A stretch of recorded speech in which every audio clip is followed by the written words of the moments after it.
بسم اللہ الرحمن الرحیم۔ السلام علیکم۔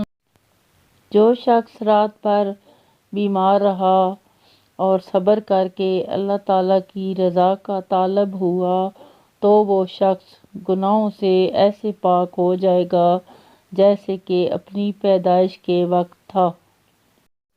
جب انسان کو بول کر احساس کروایا جائے تو پھر ایسے احساس سے خاموشی بہتر ہے۔ ایک دفعہ بولا گیا جھوٹ آپ کی ساری سچائی پر سوالیہ نشان لگا دیتا ہے۔ گفتگو میں نرمی اختیار کرو کیونکہ لہجے کا اثر الفاظ سے زیادہ ہوتا ہے۔ رتبہ عورت کا کتنا بڑا رکھا ہے رب نے، رحمت بن کے آتی ہے، جنت بن کر جاتی ہے۔